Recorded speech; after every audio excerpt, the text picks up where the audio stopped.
All right, good afternoon, everyone. Thank you for coming to my presentation. This is the Frugal Girl's Guide to Threat Intelligence. I am Rebekah Brown, PDX Beck on the Twitters. PDX is the airport code for Portland, Oregon. For those of you who don't know, it's the hipster capital of the world, home to man buns and bicycles and all things before they were cool, including me. I am currently the threat intelligence lead at Rapid7. I'm responsible for aggregating and managing and implementing threat intelligence across our product line as well as with all of our services. It's a lot of fun. I have a lot of cool teams I get to work with. Our Metasploit team is amazing, and they help me come up with some really cool ways to generate and apply threat intelligence. Before that, I was a gunnery sergeant in the United States Marine Corps. I was a Chinese crypto linguist and a network warfare analyst. My last position before I left active duty was the operations chief of the Marine Corps Cyber Unit, which is a lot of fun. And then I left and I went to go do some work with state and local governments. And I don't know how your systems are set up here, but our state and local governments, they are not super well funded. Not even for like basic things, and then you talk about cybersecurity and try and throw threat intelligence on top of that, and they're like, yeah, we've got a guy part-time who comes and makes sure our computers work. Like, is that what you're talking about? So I learned there that I had to take some kind of novel approaches to threat intelligence and implementing that. And oh, yes, I am a 2-time kickball champion. I was told maybe I should take this out because apparently kickball isn't super cool here, but it actually isn't super cool in the US either, so I just left it in anyway. So why be frugal? Threat intelligence is a very expensive industry right now. When you talk about threat feeds and you talk about your threat platforms that you need to use the threat feeds, and then the people you need to interpret the results that were generated by the threat feeds through your threat platforms, and things start to pile on very quickly. So there's a couple different reasons that you might need to be frugal. The first, kind of the example when I work with state and local governments, is necessity. You don't have money, you don't have a budget, but you have a job to do, and people still expect that you're going to be doing things. So clearly, being frugal is really your only choice. Well, that or not getting out of bed in the morning, but that did not make for a very good talk. The second option is sustainability. Maybe you do have a budget. Maybe you have some resources, some money, some people. But what turns out happening a lot of times is that we're kind of the victims of our own success. When you start doing something well, people expect more of you. They expect you to tackle on more problems and provide more of what you were doing. And your budget might not necessarily scale with that. So in order to keep doing the kinds of things that are providing value to your organization, you might need to be frugal for that sense. And then the last one is doing things correctly. So a lot of times people think that the idea for this talk came solely from my experience working with companies or organizations with no budget. But honestly, it came from the opposite situation. One company I worked with had a crazy budget. One of those, anything you could think of, you could buy. You don't even really have to have a justification. Just be like, it looks cool and I want it, and they would buy it for you. And that is what they did about a month before I started. Spending spree, bought all the feeds, millions of indicators. It's going to be great. We're going to do all this threat intel. And then it fell on me, having chosen none of those tools, to show the return on investment for all of this huge amount of money they'd spent. And it was really hard to do, because they did not go about purchasing all of these things in a good or pragmatic way, even to solve problems. It was just, hey, this looks cool, let's buy it, and then now do something cool with it. And that's the approach that I see a lot with threat intelligence. The step 1, buy intelligence. Step 2, do some things. And then 3, security. And people wonder why that actually doesn't work and why they aren't seeing the results they want. And that is because a lot of times when you go into it that approach, you don't even know what you're doing. You don't quite know what threat intelligence is, except that it sounds cool and you want to do it. It has the word intelligence in it. It's like the emperor's new clothes, basically. You think you should do it, so you end up parading down the road with your millions of threat feeds saying, look how great I am, when really you're not providing any value. So since the purpose of this talk is how to do what you can with what you have, whether you have a lot or a little, before you can do that, you have to understand what it is you're actually trying to do. So for this talk, I'm going to talk about the 3 different areas that I see people applying threat intelligence a lot. And again, I am a believer that threat intelligence is not a standalone function. It's not just like something you do. It is an enabler for all of the other aspects of your security program.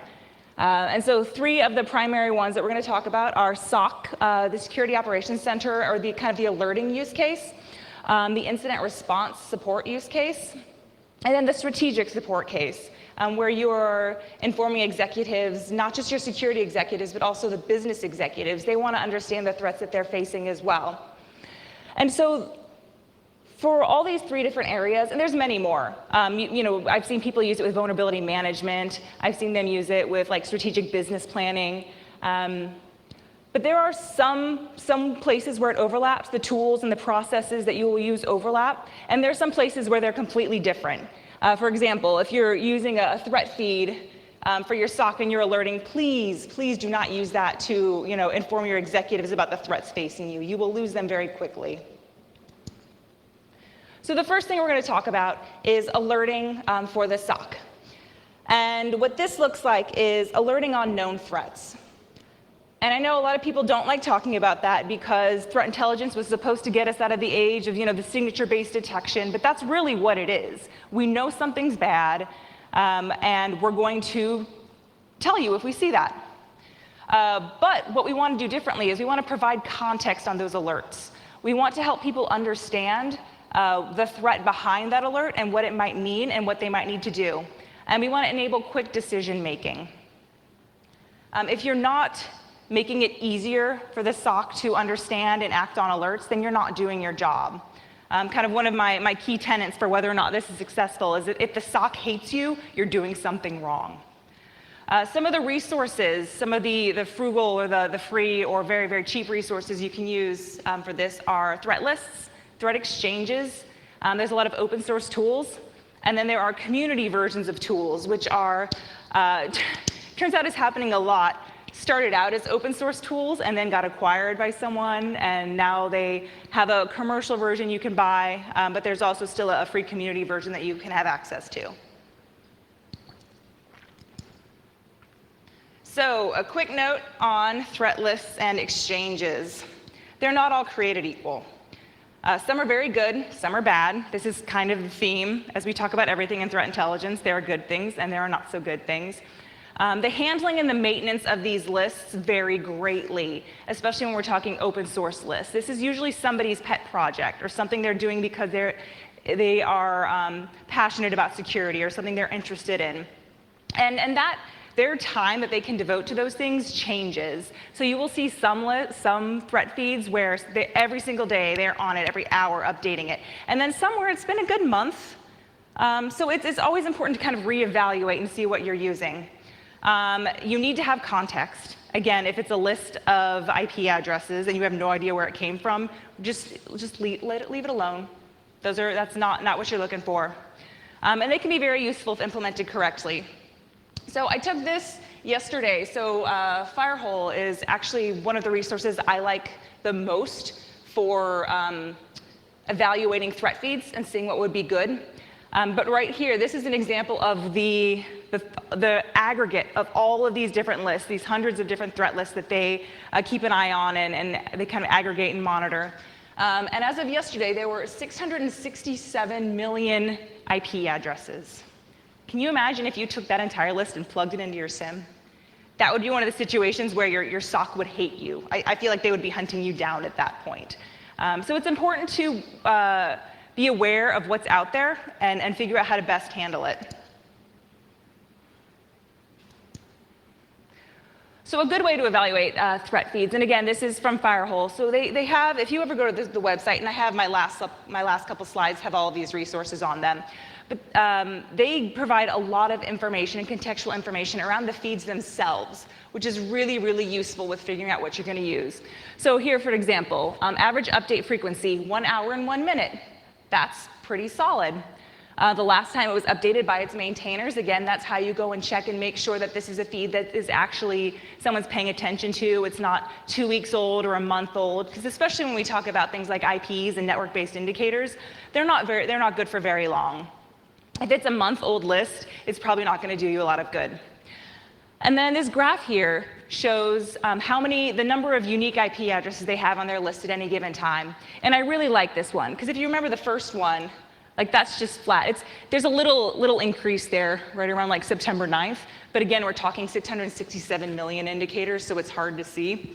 But here, clearly, sometimes there are more IPs, sometimes there are less. That shows that they're actually expiring them. When they do their updates every hour, they're not just adding more, it's not just accumulating. They're actually expiring ones that are no longer valid and putting in the new ones. So right here, we have 157 IP addresses.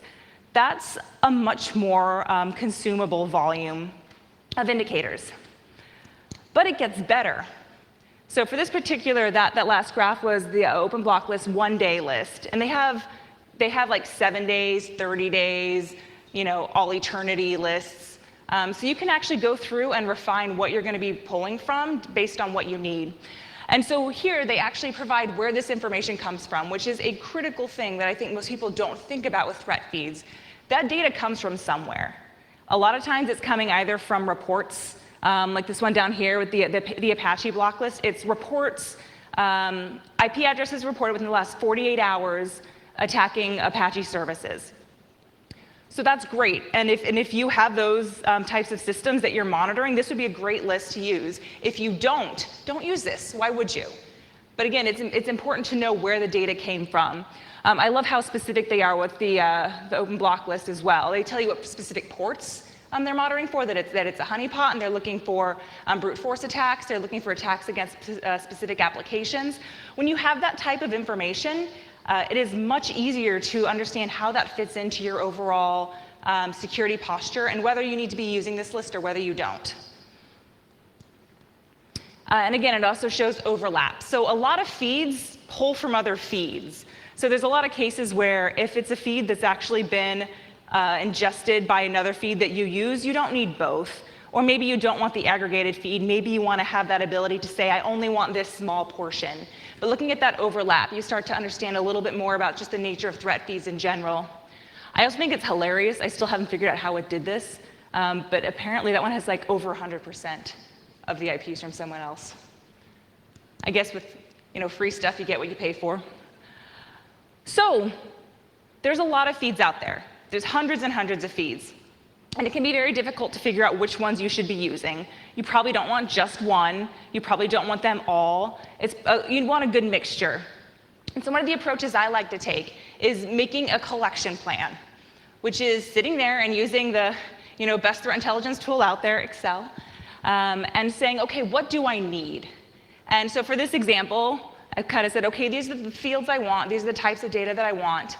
You could be more specific. You could say, OK, these are all the systems we have on my network. I want to make sure I have threat lists that cover threats against all those systems. And then you just start going through all of your open source threat feeds, and you plot out where they fit. OK, this is where this one fits in. This is where this one fits in. You might start to see, well, hey, I have 67 different feeds that are targeting my Apache system, but I have nothing that's protecting my Windows systems. So maybe I need to look for something else. Or same thing, maybe there is a feed that you cannot find an open source feed at all that fits your needs. And that's when the bottom here is where I started looking into commercial or some of those more community tools.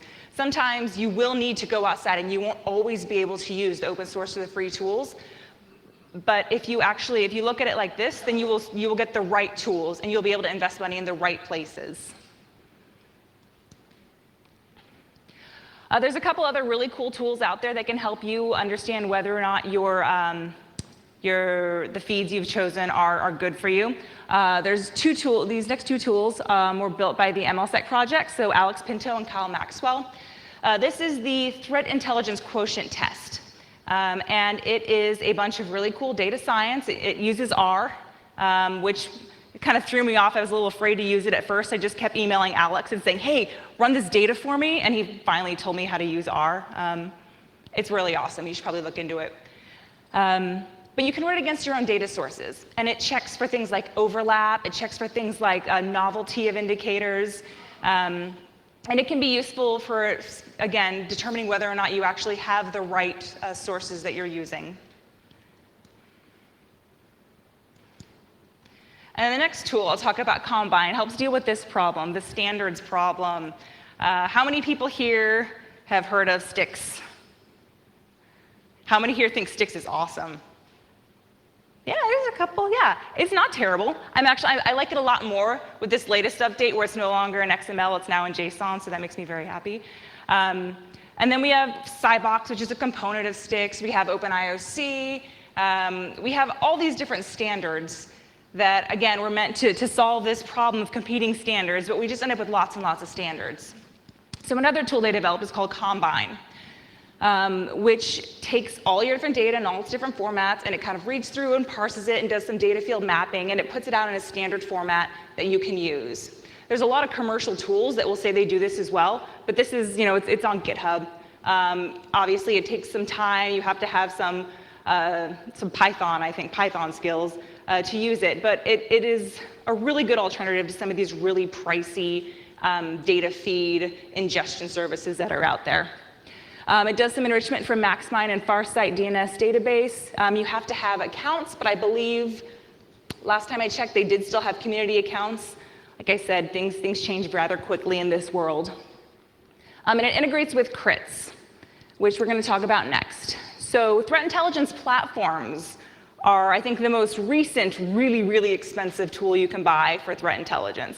And they came about because people realized, oh my gosh, what am I going to do with my 3 million indicators that I just spent $2 million on? I can't just throw it right into my SIEM. That's craziness. What should I do? We need an intermediary platform to store all of these. And the threat intelligence platform was born. It's a terrible acronym. I wish they'd come up with a different term. But so Crits is an open source solution for that. And it started out as a malware analysis platform. And it was because people who were doing responding to a lot of incidents, doing a lot of analysis, kind of just stored the outputs of their data all over the place. And then anytime they wanted to kind of cross-reference or find out, oh, hey, I think I saw this before a couple weeks ago, where was it? They're searching through their email and their desktop, and do they put it in a Word file? So Crits became a place to store all of that. And then they gradually added indicators of compromise and some of the network-based stuff. And so you can use it to store, enrich, and discover threats. Has anybody here used or stood up Crits? It's not a super fun process. It's getting better. Again, it's one of those trade-offs when you're using open source tools, is you do actually have to put in the work and have some people who have the skills to stand it up and to maintain it. But it is actually a really useful tool. So my Frugal tips for SOC alerting. It's an investment even if it's free.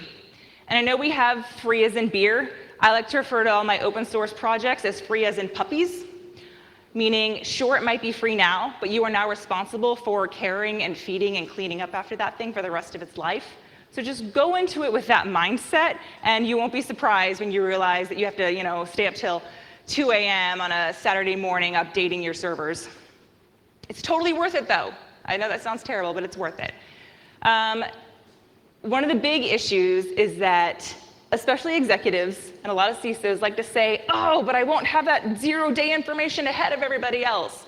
And I say, yeah, that's kind of the point of 0 days. Like, you don't know about it before it happens. So when you use open source information, there's that feeling that you're missing out on the good stuff. But a lot of the commercial threat feeds have a lot of the same data, pull from the same sources as the open source threat feeds. And honestly, do you really need to know about it, the split second it happens? Are you that good at patching? Are you that fast and that able to respond to threats that if you know about it 10 minutes after, the commercial vendor puts it out, that you're really at that much of a disadvantage? I think in all but a few cases, it really isn't that big of a deal that the information is public when you're using it. You're still able to use it, still able to respond. You have many options, so find out what works best for you. This is the best part about using free tools. If it doesn't work, Who cares? Find a new one. You're not locked into a 2-year contract that you're going to have to go back to your board of directors and show them how you're using it and how it's helping your company. Keep track of what's working and what isn't. Don't make somebody else reinvent the wheel. Don't make them go through the same pain you had when you stepped through your collection plan and figured out what feeds you should be using. Make sure you document it all in a place where you can refer to it in the future, and so you're helping other people as well. And again, if the SOC hates you, you're doing something wrong.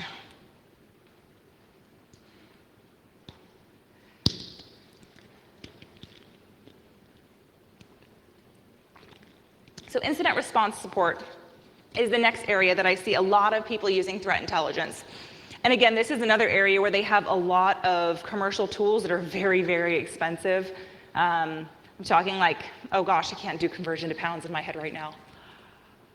Okay, it's like 100,000 pounds for like 2 licenses. Yeah, it's like 150K. So yeah, I think I did that well-ish. Just for some of these tools that are basically pulling open source information.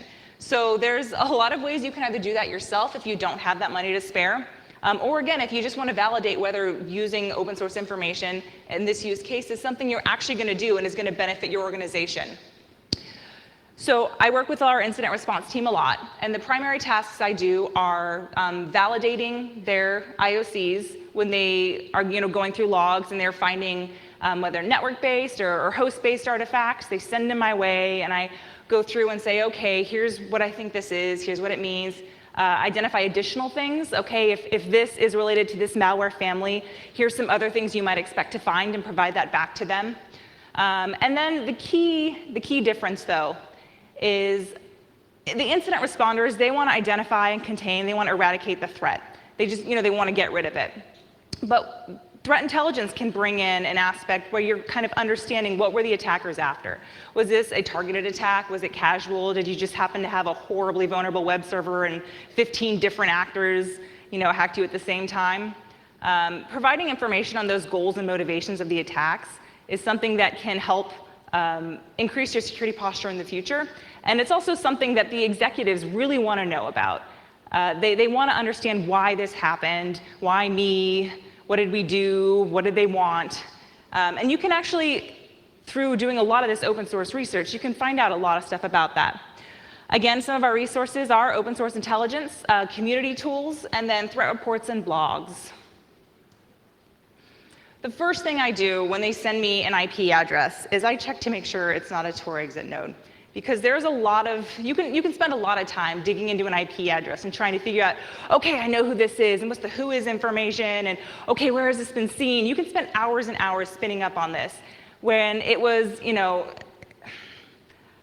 knowing that something was a Tor relay or Tor exit node is a good TTP, and it's a good thing to identify for the attacker, but it's really one of those, okay, let's stop looking into this IP. Let's not waste my time. We're being frugal not just with money, but with our time and with our resources. So Exonerator is the tool I use. And you have to know the IP address, and you also need to know the date. So just like the SOC doesn't like when we hand them a big old list of IP addresses, you should not like when your IR team just hands you a big list of IP addresses and said, tell me about these. You need to understand a little bit more about them as well. At the very least, what date? Is this yesterday? Is this 3 years ago? That's going to help you figure out a lot more about what's going on with it. Another tool I like, this was one of those community tools that was acquired, Passive Total was acquired by RiskIQ. They still have a community version. It has lesser functionality than the paid version. I think they have some of their commercial use terms, end user license agreement type thing. So look into it and make sure you're not using it in a way they don't intend you to. But it is a really good resource. So you can search for a domain or for an IP, and it will provide you information, first time seen, last time it was seen, where they're pulling their data from, which again is, and I love when people tell you where they get their data from, because then I know how to handle it, especially when you're doing open source. And then tags. So these are things that have been associated with this IP address. So here we're seeing again, it targets Apache, and what else is it? So it's associated with brute force login attempts. So that's something you'd go back to your IR people and say, hey, for this IP address, this is the activity it's seen before. Does that line up with what you're seeing? Do you need to check other resources? Things like that. No talk is complete without me mentioning Maltego. I could do a whole entire talk on that. I feel like somebody is at this conference already, so I won't beat a dead horse. But Maltego has passive total transforms that are community transforms. So you, again, have to have a community account with the key, but it's not paid. And here you can pull the same information, all the registration information, and you can also pull the tagging information. So it's just another way to access that information. And I like doing it through Maltego because then I can pivot to other resources without having to go log into another platform. Some of the other things we're going to talk about, Threat Crowd, Threat Miner, they all have Maltego transforms as well. Back in Passive Total, they have a heat map functionality. And again, this is all the community version. So it can provide you some pretty cool information. For example, this IP address, which is the 72 IP address from before, we can see that it used to have a lot of domains associated with it. And then sometime in August, something changed. You can see now it's only got 1 or 2. So that can be something really interesting to look into and to be aware of from a threat intelligence perspective. And again, it speaks to why it's important that you have more contextual information like the date, when this attack was. Was it way back then when it was new domains popping up every time, or was it a more recent attack when things are pretty, it's narrowed down to 1 or 2? In addition, it pulls from places like VirusTotal and Emerging Threats, now on Proofpoint, to provide hashes and malware samples that are associated with that IP address as well. So that's, again, another place where you can pivot. And if you were to look at that first VirusTotal hit, you would see that it has a lot of different names. We can't get our act together and name things appropriately, but that hide link is kind of a commonality in a lot of them. So that might be another place where you can pivot and start to look for stuff. I have my malware analyst I work with. He hates anytime I call something a generic malware, because he tears that stuff apart. He's like, that is not generic. It is, every malware is a special snowflake. And I have to say, no, it's okay. It's not me. It's those guys. I get it. But we can still get some information just from the names that these different antivirus vendors are providing. And so from here, we can see that it is a JavaScript that is running, clicking hidden links in the background. And we have a little more information about what this threat might be. And again, this is all stuff you should provide back to your incident response team. What was the nature of the threat? Where else has it been seen? When has it been seen? And then what does it target? Because that will help them narrow the scope of where they need to look next. Some other resources for investigating IOCs, Threat Crowd is a good one. Again, they provide things like domain and IP linking, malware hashes. I think they pull from VirusTotal and malware.com. But they also have a crowd-sourced, because you can see right there at that top circle, you can say, is this malicious? So if you're investigating this and nobody else has said it's been malicious before, you have that opportunity to contribute back and make someone else's job a little bit easier. When we talk about using blogs and things like that, if you are dealing with a piece of malware, you are on an investigation where there's nothing out there, nobody has written or talked about this before, that might be something that if you can get approval from your management and from your organization, whoever you're working for, just put something out there. It doesn't have to be a public blog. It can be part of like a trust group or community where you're sharing that information back. So now, next time, somebody else will have a little bit more information about it. It's kind of the whole open source ecosystem of providing back. Threat Miner is another one. It pulls from a lot more places, including Alien Vault's Open Threat Exchange, which is another is a cool exchange. I don't think I talked about it much here, but it's another area where they kind of aggregate lists. They have community contributions, and they provide more context. And they actually now have private groups. So it used to be if you were sharing with OTX, you were sharing with everybody, and now they have the ability for you to say, like, well, here, this community within OTX is who I want to share this with. So it gives people kind of a little more comfort with sharing if it's something you think might be a little more sensitive. But the other cool thing about Threat Miner is, in addition to dealing with just like IOCs and those discrete pieces of the puzzle, you can also search APT Notes. And APT Notes is a repository of all of these threat reports that we've been publishing kind of en masse since, oh gosh, when did APT1 come out? Like 2011, I think? Yes, so they store it in a way that's searchable. So for example, you can search for the manufacturing industry, you can search by year. And that kind of goes to not just understanding, okay, what is this IP address? What is this malware sample? But understanding more about the actors who are using them and who are behind them, which again can help you go back to your overall goal, which is let me understand this attack. You know, threat intelligence has the opportunity to provide kind of that bigger picture view, and using things like APT notes can help you figure that out as well. Presenting the information. This is my new favorite tool. I just discovered this last week, and this is called Office Timeline, and it's like a plugin for PowerPoint. It only works on Windows, which made me sad, but hey, that's why we have VMs, right? But this is a feature I've always wanted, because it allows me to take the kind of the different events that our IR people focus on, like, okay, they did this, and then map it, in this case, the kill chain, which I did down here, kind of stepping through the different phases, and it provides a good visualization as to the actual life cycle of the attack. I used to not like the kill chain for a variety of reasons. I dislike that it's trademarked. I feel like that's a term that you can't really, I don't know, it's a military term, we use it all the time.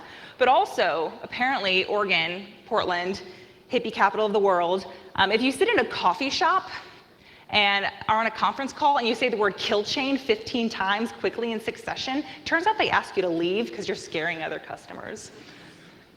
But again, I really like this. It has a lot of functionality. If you ever are in a position where you need to present something like this to executives or management, or even to help your own IR team understand kind of the threat intelligence approach and what we look at from this perspective, it's a good tool. And then storing the intelligence. Again, another threat intelligence platform. This is called ThreatNote. I really like it. It is, to be upfront, kind of in its beta version. There's definitely some additional functionality that I think the developers are trying to build into it, but it's really neat because unlike crits and MISP and the kind of very IOC-centric repositories, this allows you to capture information on threat actors and campaigns, which are different attacks or different intrusions with similar goals. It uses the diamond model. That's another good read if you're not familiar. It's the diamond model for intrusion analysis, which kind of steps through how to link attackers and infrastructure with their victims to identify campaigns and identify trends in attacks. So it is a kind of a more robust analysis platform rather than just kind of an IOC aggregation platform. And again, Brian Wareheim and Scott Roberts have been working on that. So kind of to sum up some of the tips for incident response, again, many sources of information on IOCs. Don't automatically assume that because you don't have access to a threat intel vendor's portal, which again costs lots and lots and lots of money, that you're on your own. There is a lot of information out there. There will be times when you hit a dead end. There will be times where you will not be able to find open source information on things, and that stinks. But again, kind of step through the traditional malware analysis approach and incident response approach and take all that information you learn, and if you're able, share it back out. So next time somebody is looking for it, they're actually able to find something. Aggregators like ThreatCrowd and ThreatMiner can help cut down on some of the work of going to all these different places individually. Identify if something is a legitimate indicator. Not everything is going to require a full-scale investigation by a threat intelligence analyst. And being able to figure out which ones to focus your time on and which ones to kind of just let go to the side is another way to make sure that you are being respectful of your resources and your time. Keep the big picture in mind. If they wanted you to be an incident responder, you'd be on the incident response team and not threat intelligence. So work with them, but try and make sure that you're not digging down too deep. Make sure you're maintaining a view of the overall attack so you can understand that better. And again, keep track of what's working and what isn't. And then the last aspect we're going to talk about is strategic support. I really like this aspect because with a lot of things, with the SOC, it's assuming you have some sort of logging and response capability. With incident response, it's assuming you have some sort of incident response capability. With strategic support, you really don't need anything else except a good head on your shoulders, and people who will listen to you. Again, those two things aren't always a given, but I hope that at the very least people have those things available to them. So when you're providing kind of the strategic support, and again, this is to executives and to business managers and things like that, you're targeting the higher level. Again, you don't want to go in and talk about your latest malware analysis and how you're able to deobfuscate the C2 traffic. That is going to go right over their head, and they're not going to want to listen to you anymore. So make sure that you are scoping what you're presenting to them to the things that they care about. And again, you're providing an assessment of threats that have that strategic impact, and that might require some longer-term planning. So some resources we're going to talk about are the threat reporting, kind of APT notes that we had just talked about, some of the annual breach reports, and then internal data as well. We didn't talk about it much in the last two aspects, but your own data, your own logs, and information from previous incidents is really, really invaluable. So don't discount that. If you have access to that, you are far better off than anyone who just spent $1 million on a threat feed. So a quick note on threat reports. Many are good, some are not.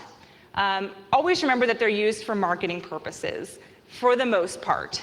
Even if it is a company who says, no, we don't sell this, we do this, we do research, they're still trying to build their brand, they still have some sort of angle. So just be prepared to look for those biases. They're gonna want you to think that what they have to talk about is really, really important and really, really relevant to you. But you're the only one who can actually determine what is important. So keep that in mind as you read through things. All right, how to spot a bad threat report. It's always fun to make fun of Norse. Does anybody here work for Norse? Or used to? Okay. So this was a report that they came out with when we were in the middle of doing nuclear treaty negotiations with Iran. So a threat report like this can have very serious policy implications. And so what they came out and they said was, Iran has engaged in sophisticated cyber attacks against American industrial control systems, which then, clearly if they wouldn't have written it if it wasn't true. So Fox News, which I don't know if any of you are familiar with Fox News, but I have a hard time watching it without ugh. But they came out and they turned this into, there is a cyber terrorist army that is going to attack America. And then you read through the report and you realize these sophisticated cyber attacks were scanning activity over a 1-month period.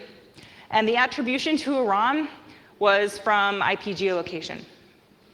And if you read through the report, they justified this by saying things like, oh, well, clearly when you're going to attack someone, well then you hide where you are and you go through hot points. But if you're just going to do your reconnaissance and scanning, well then the attackers go from their own IP address. Things where you're like, oh, okay. And then, things like, oh, yes, and then the second highest behind Iran were France and the Netherlands, and oh, we know that they have those crazy hackers there too, so gotta watch out for them. The report did not make a lot of sense, but people who read it did not have the background we have. And so they were like, oh my goodness, clearly we're about to be attacked. This is a catastrophe. And luckily there were enough people who could read through and de-hype and bring out some of these facts and able to discredit them. And then they discredited themselves enough for the rest of us. So, all right, so that's how to spot a bad threat report. How do you spot a good threat report? So it will provide information on who's being targeted. There have been very few attacks that affect everyone, everywhere on the internet. It's always targeted at something, a country, a group, an industry, something. If it provides you some sort of information that helps you gauge who the victim is, that is really, really good. It provides a time frame. Just because they're reporting it now doesn't mean the attacks happen now. It could have happened 2 years ago, especially with the way our detection and incident response cycle works. It's probably much more likely that it was a long time ago. So again, this helps you understand if you need to look at yesterday's logs or 90 days logs.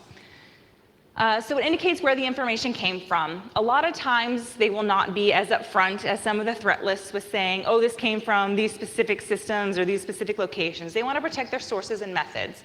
But you do need to be able to get some sort of idea whether it came from scanning data or whether it came from an incident response engagement where they have a lot more information. And there will be ways to tell within that how it was, where the data came from. You don't want to look for things that don't make analytic leaps. You do want some of that analysis. That's the reason that they have a job, is because they are threat analysts. So you want that analysis, but you want to be able to logically follow their steps and how they came to that conclusion. You don't want any of those crazy leaps.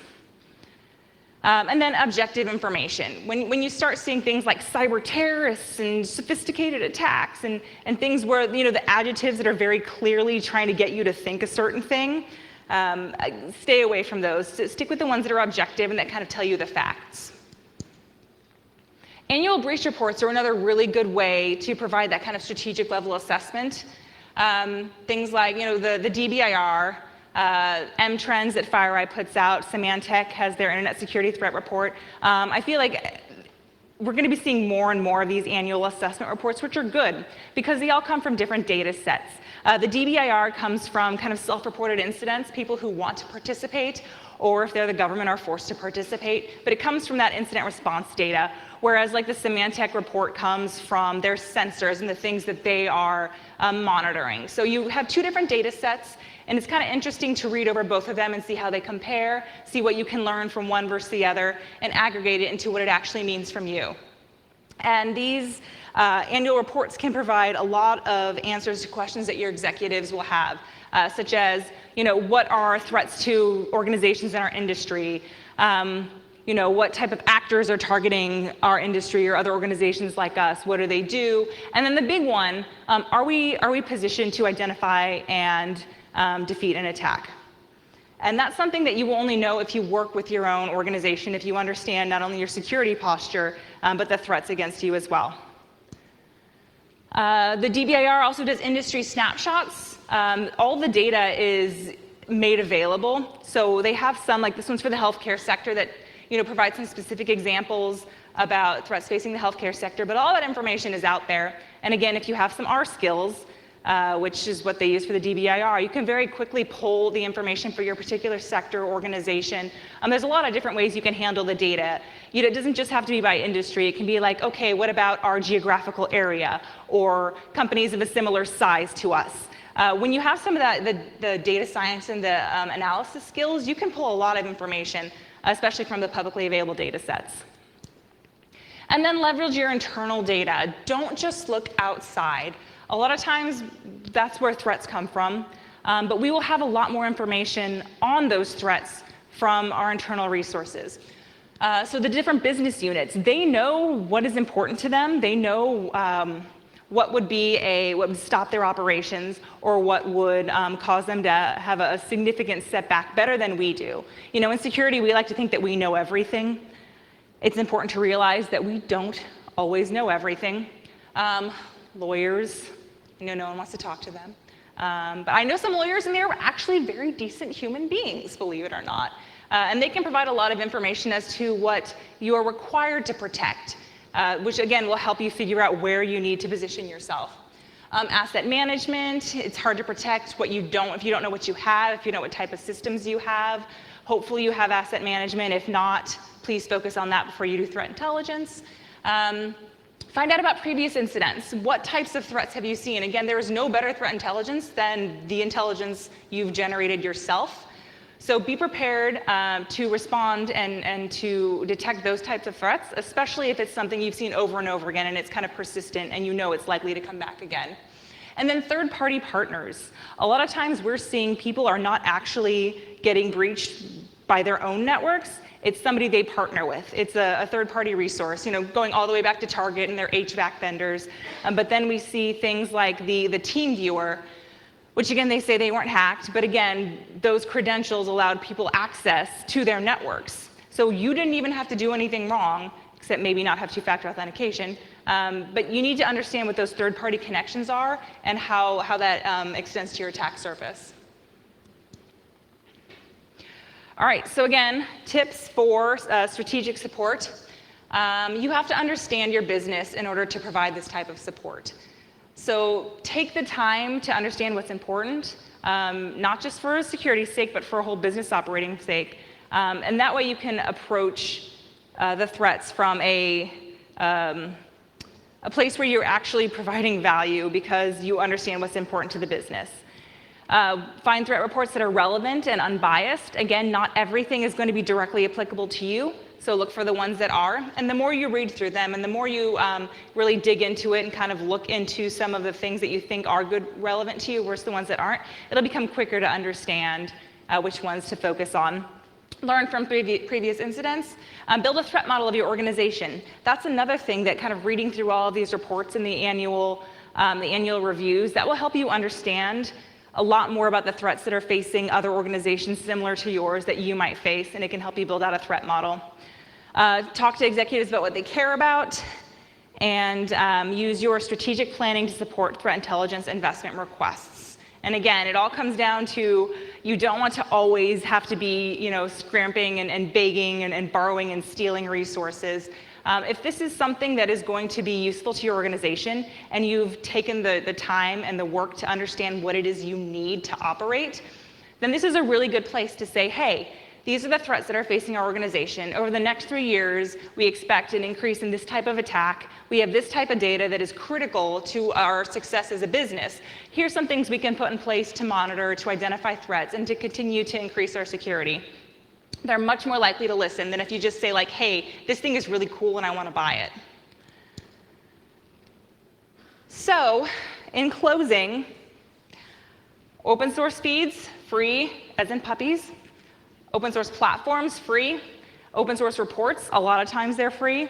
Community tools, they have free, sometimes limited access, but you can definitely get some use out of them. But that solid foundation that you're going to build by actually going through the process and figuring out what is important to you and what works for you is priceless. And that means suddenly someone shows up tomorrow and says, woohoo, we have all the money in the world, which usually means you just got hacked, so sorry if that happens. You'll know what to do with it, and you'll know where to wisely invest your resources that you do have. If you have any questions, I think I have some time now. Otherwise, you can hit me up on Twitter or my email, and then I will put my slides up after this. I just listed all of the links to the different tools I mentioned in case anybody wants to take a picture.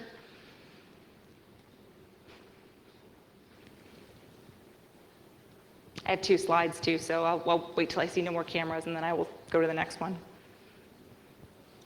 Any questions? Oh, yes. Rebekah, is there any tool that will automatically look for useful banned IPs or naughty IPs and add them either to a Windows firewall or even better to an AWS security group? There are several. So it depends on where you're looking for. I mean, when you say like looking for IPs, here's the second slide. Do you mean like running your own honeypots or just searching to see when new threats are popping up online? When new threats are popping online, I'd like them added to my AWS security group so I don't have to worry about much more. So I am sure there are specific tools that do that. They will go by and aggregate the fields. You still have to kind of point them to what you want. Combine actually might be a good tool to do that because you can tell it what data feeds you want it to do. It won't really intuitively identify when new feeds pop up or a feed goes bad, so you will still have to monitor for that. But that's kind of what the point of it was, is to aggregate a bunch of different data feeds, specifically around things like IPs, and then put them into a format that you can use. And again, since it's open source, if you want to make it specifically for your AWS instance, you can probably tweak the code a bit to make it the output work with that. Thanks. No problem. Hi. Yes. Yeah. So on your slide, how to spot a good threat report, there was something that seemed to be conspicuous by its absence, which is the thing that military intelligence people really like about confidence. Yes. So is there any reason why you didn't have that? With like confidence in a threat report? Yeah. So how confident you are in terms of percentages, 50% is perhaps, 75% is So what I've found is, especially with the vendor type reports, they will always send that they report as high confidence. They will say, I wouldn't have given this to you if it wasn't high confidence. And then the other default is medium confidence, and which is kind of like, meh, it's not bad, it's not good. So I see those two things a lot. So I have a really hard time putting my faith in somebody else's confidence rating. And then again, it kind of comes down to the skill of understanding, okay, who is this person who's putting the report out? Are they telling me where the data came from? Do I know how old it is? And then I can kind of intuitively form my own confidence rating based on that. But again, it also, I think that when you're taking intelligence from someone else and you're trying to see how you can use it, you have to do that additional layer of analysis as well, because it's great to know what's the larger kind of global threat. But when you're trying to approach whether that threat is relevant to you specifically, you do have to do that own level analysis. And I think that's where you come in, you generate your own confidence. Does that make sense? Yeah. If anybody ever says like confidence level 5, I'm like, you didn't even try. Can I ask one more question? Yes. In the risk equation, standard risk equation, there's a lot of metrics available on impact and vulnerability.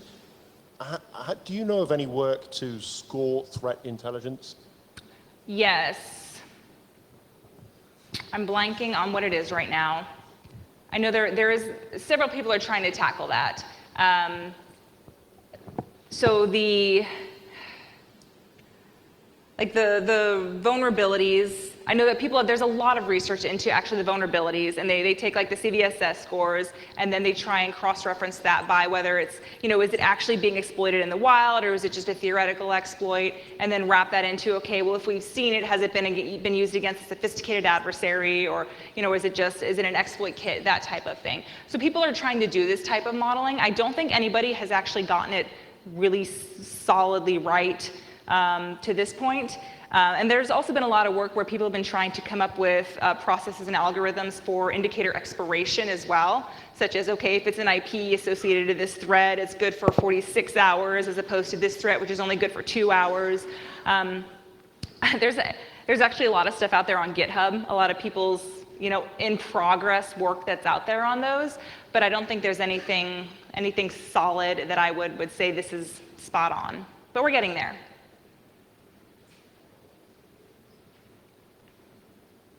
All right. Oh, yes. What do you think a threat analyst's response to potentially deliberately misleading information should be? So, for example, something like the Guccifer 2 stuff, where potentially it was deliberately done in a way to look like something else.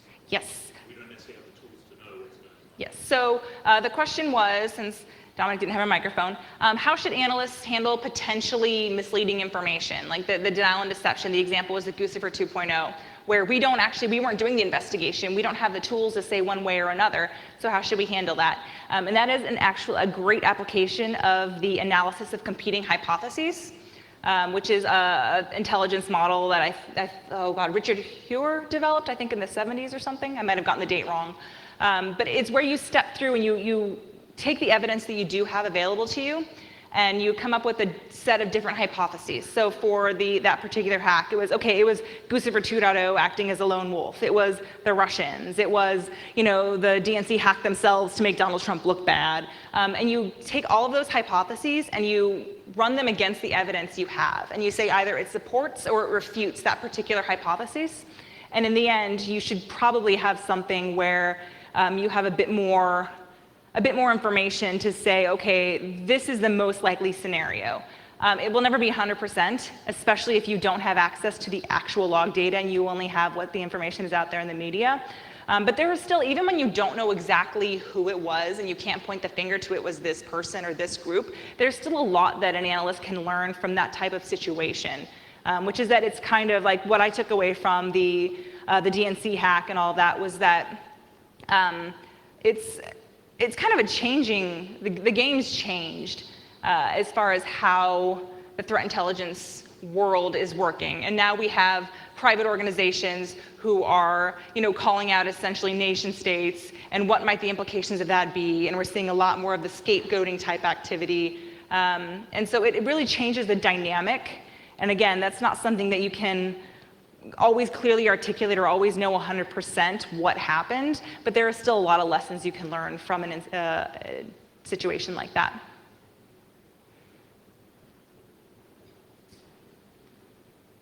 One more? Any other questions? All right, you guys might not have noticed, but at the very end, my daughter walked in. She's hiding in the back. So what you should all do is just talk about how awesome I am and how good I am at my job, because then she won't mind when I have to go out of town and don't get to take her to cool places like London. All right, well, thank you very much.